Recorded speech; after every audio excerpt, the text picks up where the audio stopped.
Buttonwillow Raceway Park with my buddy John. It is scorching hot out, so I'm not wearing any sleeves. And today, we're doing a track day. Don't do this at home. Don't do this on public roads. This is a highly regulated environment with track marshals. There's an ambulance and emergency services on site. We all got helmets when we're on track, but if you learn how to drive on track, it will make you a safer driver on the road. Definitely. To be honest, I feel way safer blasting around like 100, 120 on a racetrack than I do on California highways. Yeah, doing 60 on 101. Yeah.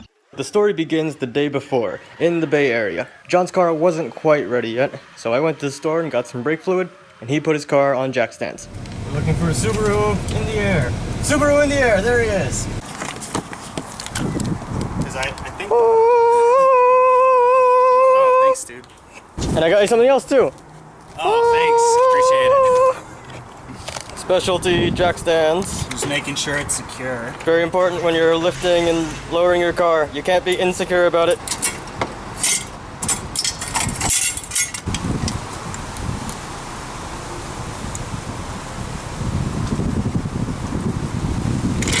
Action! So with John's brakes bled, we were ready to go. We got fuel and began our 4-hour journey. And almost immediately we crossed paths with another Subaru STI and another Acura ILX. What are the odds of that? Onward to Buttonwillow. We enjoyed the scenery and eventually realized that the racetrack was literally in the middle of nowhere. If we knew anything about Buttonwillow, we knew it was a nice open track with only one wall. Great for beginners. Unfortunately, being in the middle of the desert also means intense heat, and the longer we drove, the higher the temperature rose. This was when we started to get a little worried about our brakes and our tires, because the next day we'd be pushing our cars to their absolute limits in this intense heat, and then we'd have to drive 4 hours home. No pressure, right? Eventually we found our hotel, got some dinner, and called it a night. And then the morning came. We said good morning to Buttonwillow Raceway Park, we did our driver's meeting, and it was time for my first ever track session with instructor dude Scott. Yeah, we're gonna take it easy anyway. Now, obviously, I'm a beginner here, so we focused on getting familiar with the track and what to look for when driving at speed. Now, most of these things could be easily applied to road driving. You know, check your mirrors, be aware of your surroundings, always look as far ahead as you can see, and with Scott's instruction, I was able to make it through the entire day without ever losing grip, leaving the track, or getting any black flags. Great start to a great day. Good session, man. Good job. Thank you. It's a lot to hear, a lot to work with. Right, you can go around. Okay. Yeah. And with that, I was ready to do some hot laps on my own, and so was John, in a faster car. And this was also John's 4th or 5th track event, so he just took off into his own world. Now, we did have to play it relatively safe that day. It was insanely hot, and we had to bring our cars home, so while we weren't going for track records, we still had plenty of fun. Unfortunately, our phones kept overheating, so we'll never know for sure what our best lap times actually were. Now, John got himself some sweet helmet cam action. He included that in his overview video, and I managed to record some onboard action. I'll post links to both of those videos at the end of this one and in the description below. Now, we also had a healthy amount of action off the track in between sessions. And that is what a tire looks like right after a session. Brakes still look good. Here's the front. Oh, it smells like ceramic over here. But those pads look fine. The car feels excellent. You just gotta watch the brakes. You know, the harder you push, the easier they overheat. Yours got a little gummy? Yeah, a little bit. But they should hopefully cool off. Apparently. Well, we got John's engine.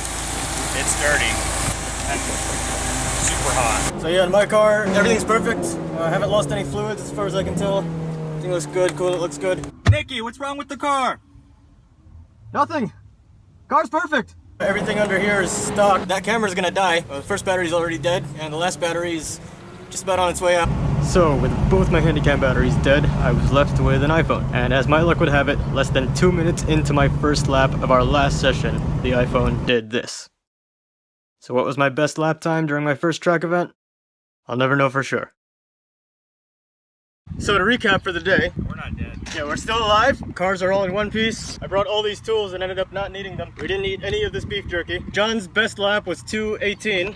Well, only 3 of my laps were timed today because my phone overheated. I was taking it pretty easy today, and I was happy with the car's performance and with mine. My car was probably the slowest on track, except for a couple of those Miatas, a couple of other cars. You weren't the slowest on track. You sure?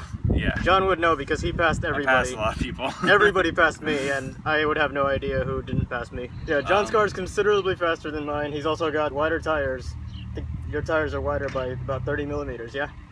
Mine are 215s. Yeah, mine are 245. 245. So yeah, 30 millimeters. That makes a massive huge difference. It looks like these tires barely wore down, and all that gunk looks like it's from other tires, probably leftover rubber on the track that I managed to collect, and now I get to take home with me. So yeah, overall great experience. Highly recommend it. We're gonna take these cars home now. Super thankful that we're able to do so. Thanks for watching. This is Car Jitsu. I'm Dominic. I'm John.